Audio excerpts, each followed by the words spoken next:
Thank you for joining us today. It's another Friday, and it's good to see you all. I'm really excited to introduce Tom Bannon to everybody on the call. Tom's the CEO of the California Apartment Association. He'll be giving us a political update today on our second attempt in 2 years to stop statewide rent control, statewide vacancy control on all of your properties. But I'm going to introduce him. I'm going to mute everybody right now just to make sure we don't have a lot of background noise. If you are on the Zoom call, go ahead and press the button at the bottom if you want to raise your hand under participants, or send me a message under chat if you have a question, and I'll unmute you. And you should be able to unmute yourself as well if you have any questions. But I'm going to go ahead and introduce Tom Bannon, the director, the CEO of the California Apartment Association. Tom, take it away. Okay, well, thanks, JJ. Let's see. Why don't we start with Prop 10 2.0? As all of you are aware, Mr. Weinstein has once again qualified a ballot measure to really undo Costa-Hawkins. Kind of in a nutshell, what Prop 10 2.0 does is, one is that it says that single family homes, some of them are exempt from local rent control. The other thing it does is that it does wipe out vacancy decontrol out of Costa-Hawkins, and it basically authorizes local governments to impose vacancy control. It's kind of an interesting switch on vacancy control, because what it says is that when there's a change in tenancy, you can raise the rent a maximum of 15%, 5% a year for 3 years, and then you're locked in. And realistically, look, that's vacancy control. It doesn't work. It's the problem child. I sort of call it the holy grail for us. Additionally, what it does is that it changes the new construction exemption to a 15-year exemption that rolls every single year. So if your building is older than 15 years, then you can fall under a local government's rent control measure. So it's not good. It's very bad. This call is very timely, JJ, because we actually just got some polling results back last night. Haven't had time to run the crosstabs. Very similar situation that we were in with Prop 10 back in November of 2018, whereas in May of 2018, when you asked likely voters if they supported rent control, that number was at about 63% of likely voters supported rent control. But as you all recall, because of the different messaging that we did, we were able to defeat Prop 10 by almost 20%. I don't want to tell any stories here, but if you remember all of our ads, we never mentioned rent control, because doing that would have just sort of helped the other side. So what the polling results showed this time is that those folks who support rent control is actually down a little bit. I think it came in at 58, 59%, still not good. And what it says to us is that we will stay away from actually challenging rent control directly, and we will use other messages. And the message that we used last time was that rent control would create a housing freeze.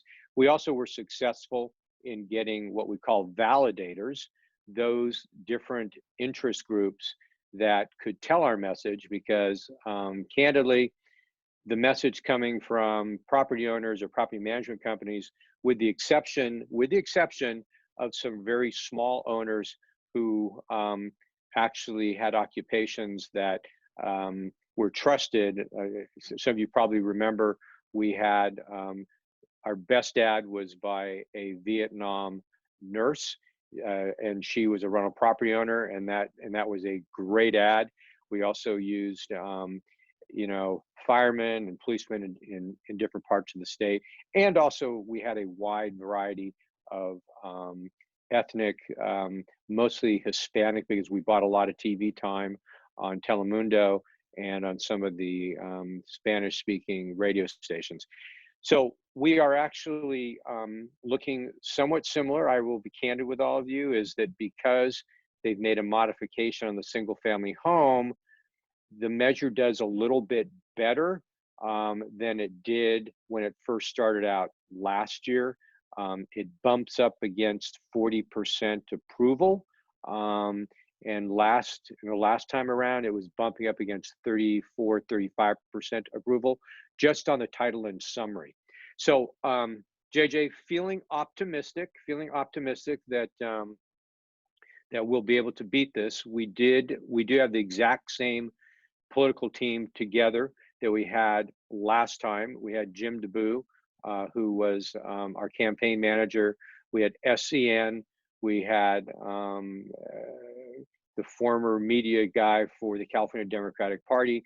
We have Jim Parinello as our general counsel, and our coalition people are the same folks. No question, folks, we basically hired left of center consultants. And that's only because if you look at the demographics of California, it is a blue state. So we also know that the voter turnout is going to be probably quite a bit higher than it was in November of 2018, because it's a presidential election. But once again, we're still feeling very good about this. So we're off and away, like I said, I'm optimistic that we can beat this, the similar that we beat it last time.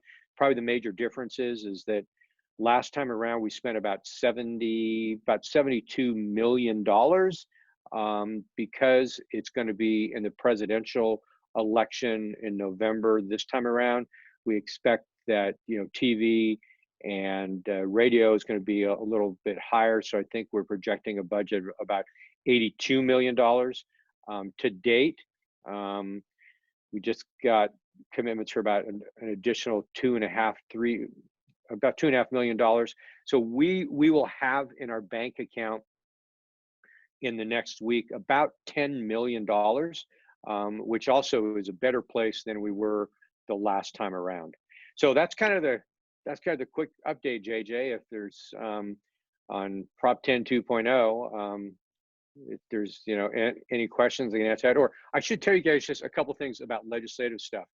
The city of Los Angeles unanimously passed, and I'm sure San Francisco Board of Supervisors will be next, requesting that the California State Legislature suspend Costa-Hawkins through the balance of the year. I can tell you that I just don't see that really getting any legs at all. Though the Democrats control with a supermajority both houses of our legislature, we do have enough what we call moderate Dems combined with the Republicans. I'm not that concerned about it. And look, Gavin Newsom has always been sort of a strong believer in, he understands vacancy control is the death nail for the rental housing industry, and would completely torpedo his housing program. So we're feeling pretty good about that. You know, we've talked to Gavin, and there's no inclination that, you know, he would ever sign something like that. And we do anticipate that he will come out opposed to Prop 10 2.0. I think the big question is, when will it be? So that's kind of a quick overview, JJ. Thank you very much, Tom. When I open it up, let anybody ask questions if they'd like to, and then we'll do a quick run through of any additional legislative proposals that people want to hear about, and then I'll let you go, and we can talk as a group as well. Does anybody have questions about Prop 10 2.0, this year's ballot measure, or anything else you want to talk about on that specific regard? I still don't understand how he can be so optimistic in a situation after 50 years of watching this. This is the worst possible time to go up against this. We've got everybody turning out for this most important election in our lives. And so we've always been afraid when things were set up like this to go against it. Aren't we just blowing $82 million for nothing? No, I mean the fact that we've got a number of labor folks now on our side. One of the big wins that we got was that I guess it was in January. Met with the state building trades organization, and they unanimously came out opposed to Prop 10 2.0, and they are already working their brothers and sisters, as they would say, because they understand how bad this would be for new construction. And so from that perspective, I am guardedly optimistic, and I've seen the numbers. Yes, I think there's going to be a higher voter turnout. It could be as high as 80%, but our messages resonate well. We also have all of the affordable housing folks on our side, which what we did find out was that in terms of validators, the affordable housing folks are our number 2 best validator to basically tell our story. And we have now the 3-4 largest affordable housing associations already on board. So look, this is politics, anything can change, but I look at numbers, and when the poll just came out, once again, haven't run the crosstabs yet, but the numbers look similar. And even if we lose 10%, we still win by 9, because remember, we won last year by 19%. And so realistically, I do think we win. I don't mean to argue with you, but at the same time, aren't we at the worst possible economic time? Now people who might have voted against it the last time may be looking at their own homes and their own insecurities. Aren't they going to be more concerned, more frightened, and therefore more inclined to vote against us? Well, if you were coming at it only from that perspective, the answer is probably yes. But what we know also is that the initial economic impact on local governments is tens of millions of dollars. The Ledge Analyst has already come out with that first sort of blush in terms of what the cost would be. And we do know that your more moderate to conservative Democrats still have a fiscal concern. And so for us, we want to make sure that within that ballot argument, we're trying to push that up to hundreds of millions of dollars in fiscal costs to local and state governments. So I think that one, that's a driver for us. The other thing that's interesting is that when we did the poll, we actually held back on this last poll because we wanted to get a sense whether this whole COVID issue and concerns with the economy was going to be sort of an insurmountable hurdle for us. And though the poll was done a week and a half ago, it wasn't all that significant. So we looked at those things, and will we look at them again? Of course. But yeah, I mean, I think we win. I mean, people thought last time with 63% of likely voters saying that they support rent control that we didn't have a prayer, but we won, and so we can win again. Thank you. Yep. Well, that's good to hear, Tom. Tell us a little bit more about how we can help out. What can we do to contribute, and how much can we give, and how do we do it? Yeah, I mean, the good news is, the good news for the campaign is there's no limitations on how much you give and who can give.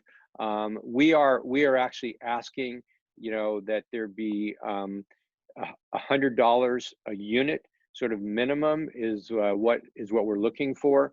Our goal is to raise about 60% of that money by the end of June, and I think I think we're going to get very close to that. And then the other 40% would be by the first part of August. And the reason why that's important is that because the voters, because as all of you know, we anticipate the write-in votes will come in pretty early this time around. We anticipate that it could be as high as 50% of the vote could be in by the time we get to the end of the first or second week of October. So the money, we just got to buy the TV time and the radio time. So you can go on, you can go online, and it's CFRH.org. That stands for Californians for Responsible Housing. And you can donate there. You can sign up there also to add your name if you have a desire to do that for public, or just you can put your name in there just to get updates on the campaign. That sounds good. I will send that link and all the information to everybody. I think for the campaign finance purposes, I may not do what I tried to do last time, which got us into trouble, trying to give the money that I collect from everybody to support the industry and give it in one big chunk, because it makes a bookkeeping headache. But we'll come up with a way for us to use that money for everybody's benefit for this campaign, so that we can make sure that we get everybody represented and everybody making the contributions individually. But we'll work that out. But I definitely want to make sure everybody on the call today knows that I'll be making a contribution myself right away, and I hope that everybody will join me in doing that. Let's move on to some of the recovery proposals that have been made. It sounds like Phil Ting's 828 probably is dead in the water, and now we have our own proposal that came about a week ago, 2 weeks ago, SB 1410.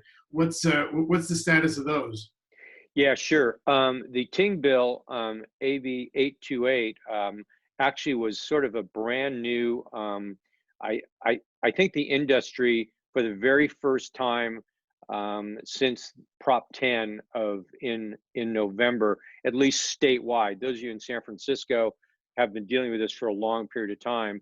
But the Ting bill moved forward. It was about to be set for hearing, and we generated in excess of 55,000 letters from around the state.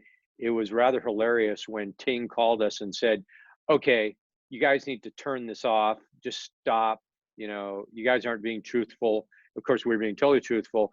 The issue for him was that we literally shut down a number of legislative offices, because with 55,000 letters coming in, they couldn't do anything. We actually shut down a couple of their email systems. And, you know, Saul Alinsky would have been proud, not proud of the fact that it was the industry, but would have been proud that we had done this.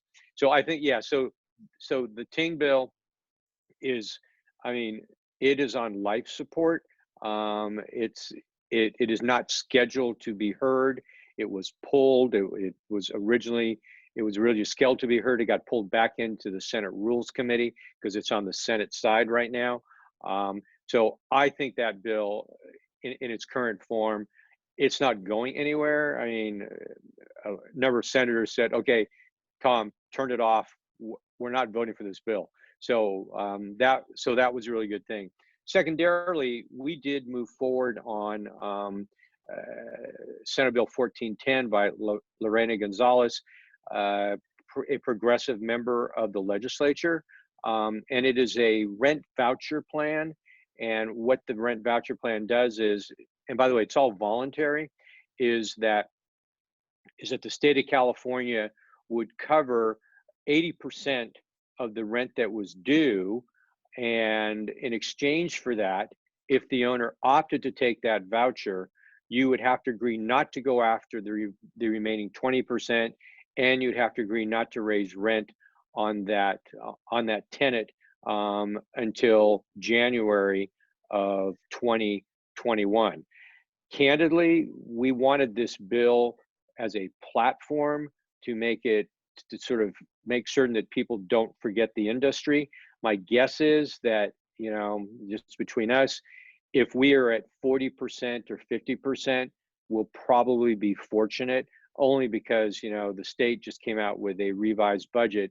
They have a $54 billion deficit. But we will use 1410 as a platform, and I just don't see us getting 80%. You know, I think we'd be lucky to get 40 to 50% of those people that opt to move into the program. Secondarily, we also have Steve Glazier carrying a bill for us that is our property tax reassessment measure. And as all of you know, you can go in for a reassessment on your property tax once a year, but our bill basically provides the opportunity for property owners who have been impacted by COVID-19, read people aren't paying rent, that they could immediately go into the assessor's office and request a reassessment. Once again, I think it's going to be a tough bill, though surprisingly, we've got the assessor in LA County, Alameda County, and some of the further northern counties kind of thinking this is a good idea, but they're concerned about the staff that would be necessary for us to make that happen. But once again, this is sort of our platform bills to let it be known to the world, look, you can't forget the rental housing industry. You know, we seem to be getting some good traction on it. That's I think, you know, really, really good. And last but not least, that, you know, we aren't being public on it. We've got somebody else really being the front. But Evan Lowe, who is the chair of the LGBTQ caucus, is carrying a bill that's Bill AB 1938, that would basically say that Mr. Weinstein cannot spend his AIDS Healthcare Foundation money on political matters or engage in any lawsuits or any sequel lawsuits. And so that bill is moving forward. That bill will be set. It could be, wait, the bill's up on Monday. Can't keep track of days here. The bill's up on Monday in the Health Committee, Assembly Health Committee, and in our vote count as of about 15 minutes ago, I think we have the votes to move it out of committee. And if we move it out of committee the way we think it's going to, it could move forward. The problem is, just way too much inside baseball, cut me off, is that we need a 2/3 vote of the legislature for the bill to become effective immediately. I think we have a good chance of at least getting a majority vote, which would then make it operative on January 1 of 2021. But we're going for 2/3, because if it goes 2/3 and it passes, then Weinstein can't spend, you know, his $24-25 million that he spent last time on Prop 10. So that's your quick roundup. Okay, well, I have a hand raised by my good friend Nicholas Paleologos. Nicholas, do you want to ask a question? Go right ahead. Yes, I understand there's a bill before the legislature that if a landlord is getting COVID-19 money, that with, I think, was it more than 4 or 5 units, they're going to have to provide all of this rental information that seems awfully, awfully detailed, that would have to be provided. Yeah. Any news about that? Yeah, that bill is in fact in the legislature, and it's a bill that is a disaster. It is.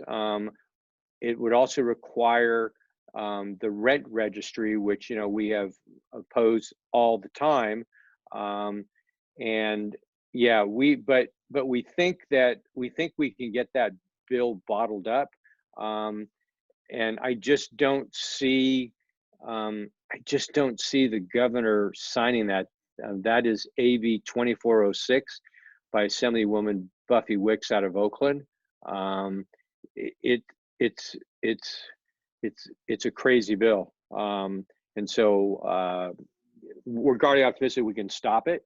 But you may see an alert from us if, in fact, we can't stop it in that first committee. But I think we're going to. Well, that's good. Yep. Glad to Yeah. hear that. Always good to stop it early. Oh yeah, Um, absolutely. Any other questions or comments or topics for conversation that you'd like to discuss with Tom before I let him go and we transition to other more local topics? If not, thank you, Tom. It was really great having you. I appreciate your joining us and Absolutely. giving us the update. And I will hope to have everybody participating in supporting the fight. And Okay. I'll have my check-in shortly. Thank you, JJ. Thank you, everybody. Best have a good weekend. Stay safe. Thank you. Thank you, Tom. Okay. Bye-bye. All right. Well, with that, we can certainly transition to any local topics that you'd like to discuss. I can also actually maybe what I should do is have Josh give us a little update on the sales market. We had a good update last week, and I want to have him tell us a little bit more about what he's seeing in the sales market. Josh, why don't you take it away from here? Let's see here. So it was Wednesday. I was talking about listings are increasing, so there's more inventory coming on the market. That's still happening. I'm seeing more activity. I'm seeing more activity in the streets in terms of signage and stagers, and construction is happening, and so things are kind of perking up. And there's we'll see what happens. It's going to be interesting to see what kind of offers are going to come forward. Interest rates continue to be very low. I don't have anything very new to share, but things are improving, is what I would say, and people are definitely jumping back in, and I'm getting more hits on my listing, and it'll be seeing sprouts in the dirt, so to speak. Okay. Is there anybody else have thoughts, comments, ideas, questions we want to ask about what we're up to? Right now, the courts are closed. We're not in a position where we could do anything with regard to trying to collect rent, though this month's numbers turned out to be, not bad. We had twice as many people asking for forbearance this month in May as we did in April. But we actually have a couple of people who have come back to us in May and said that their situation improved and they were able to begin paying rent moving forward, which was really good to see. So I'm a little bit optimistic about that. I feel like people are getting accustomed to what this is like and maybe becoming a little more comfortable with the thought that they're going to go out in public with a mask on when they go into a public establishment, and sort of live their life trying to keep 6 feet away from other people, but still do some of the things that we got used to doing or that we used to do every day that we haven't done for 2 months. But I'm hoping that some of that turns out to be real estate activity. Leasing has been not bad. We have a lot of inquiries. Very few people show up for regular showings, but we are renting some units. And it moves slowly, but we do get the prices that we're looking for the most part. And we're trying to just work with everybody, when we have vacancies, to make sure that we're being realistic about pricing and trying to get the right tenants under the right circumstances. So the leasing market is, it is what it is, and we're back to being able to do construction again, so we can get some of our vacancies that were stalled, unable to do construction, back onto the market. So that's where we're at with regard to rent collections and payment. We do have a number of you who have been able to work something out, varying different terms and strategies with your banks to get a little bit of relief from mortgage payments while you're having trouble with collecting rent.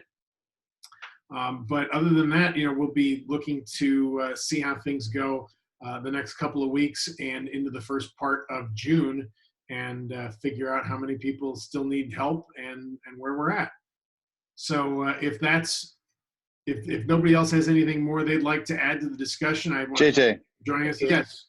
Yeah, real quick, Josh. Just a couple points here. One is, are people that are open or looking around for these properties, are they still in serious deal mode, or are these the folks that are trying to get in under value here, or do you have folks that are looking at actual market rates as you see them?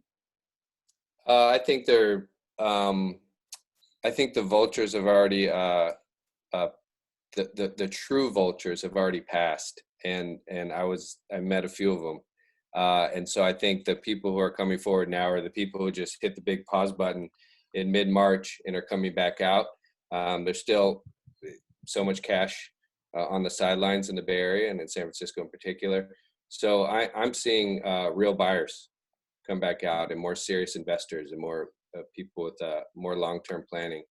Certainly looking for value. I mean, there's, that's going to happen. I would if I was buying right now, but it feels like people are itching to get back, and there's real buyers entering the market, residential and commercial.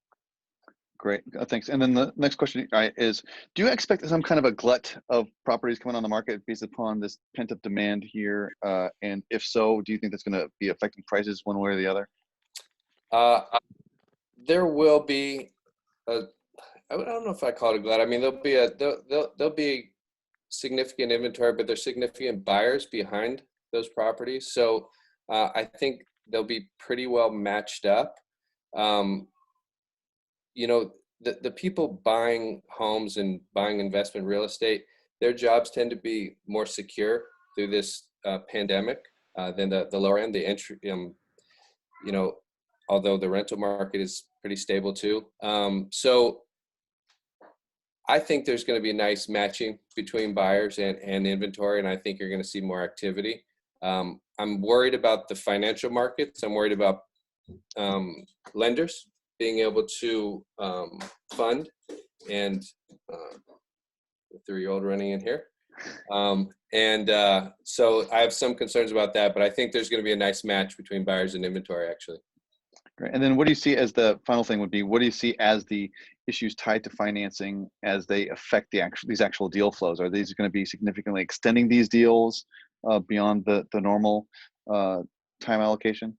Yes. So more hurdles to jump through, possibly bringing more cash on hand, pulling in cash from other sources to bulk up your reserves so that you show as a more healthy borrower if you get into any trouble.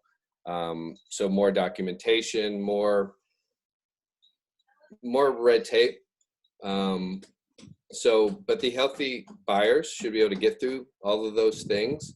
Some of my residential clients who taken 30%, 40% pay cuts right now in this, kept their jobs, but they can't borrow as much money. I mean, there's no way to get around a 30 or 40% pay cut in terms of the properties they were looking at before. Yes, so I think harder, longer to get the loan through, to get it approved. Some deals will collapse. So you'll have a nice long loan contingency, and the bank will say no, and deals are going to collapse. And so you'll see some stuff go back on the market, while people adjust to these new standards, because they're not going to be clear. The lenders are doing these things on the fly, and the underwriting is going to be changing often in terms of their liquidity and their feelings about the market. So it's going to be a little tricky.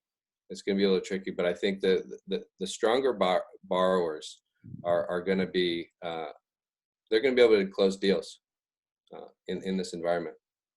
Great, thank you. Mm-hmm. All right. Well, if anybody has questions, we are here. Otherwise, I will wish everybody a fantastic Friday. Thank you so much for joining us today. And I will be looking forward to, I'll send everybody an email with information to get to the Coalition for Responsible Housing. And we will try to support this very important cause to all of us. So have a wonderful weekend, and I appreciate your joining me. Thank you. It's always good to see everybody, and thank you for your wonderful comments and participation. Thank you. Thanks, CJ. Bye, guys. Right. Happy Thanks a Friday. lot.